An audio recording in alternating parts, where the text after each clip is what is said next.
Mi chiamo Sergio Luis Macari Junior, sono rappresentante dei Giovani Veneti a Santa Catarina, Brasile, e vengo di una piccola città chiamata Urussanga. Una piccola città dove i tuoi nonni, i tuoi bisnonni sono arrivati. Vuoi raccontarci un po' le tue origini?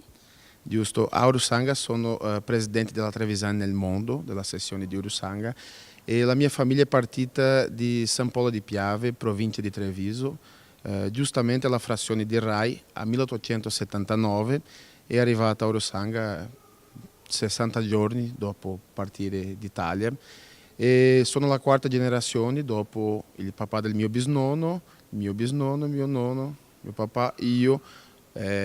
Sono la quarta generazione nata nel Brasile e ancora manteniamo viva le tracce, la tradizione, il nostro dialetto per quasi 140 anni, da quando la famiglia Macari è partita fino ad oggi. Una realtà quindi anche di tradizioni e di cultura che porti avanti con l'associazione e poi in famiglia. Vuoi farci qualche esempio, qualche progetto che state realizzando?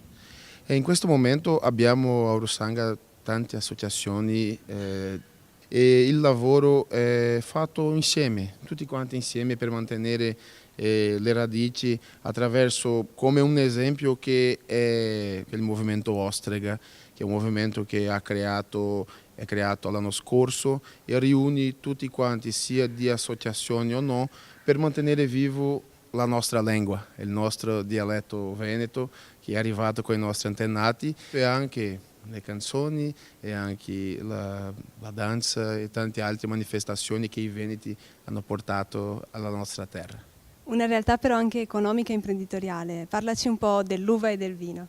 Ecco, a Urussanga i veneti hanno portato anche l'uva e hanno piantato e dopo cominciato a fare il vino. La storia del vino di Urussanga e di quella zona è molto conosciuta. Il vino di Urussanga, i vini hanno avuto pochi anni fa, 10 anni fa, un grande momento che fu il riscatto dell'uva Goethe e la valorizzazione principalmente di un'uva che fu portata per gli emigrati. È veramente un prodotto che di tutto il mondo solo si trova in quel pezzo di terra, in quel piccolo Veneto, lì al sud di Santa Catarina. Una zona con cui sarebbe bello perciò creare delle possibilità di scambio, di cultura, ma anche di stage formativi per i veneti, oriundi veneti. Giusto, e questa è la nostra volontà, è un progetto che abbiamo portato fin al meeting giovani e anche dopo il meeting per un programma, un'agenda ufficiale, principalmente alla zona del Prosecco a Conegliano e Valdobbiadene.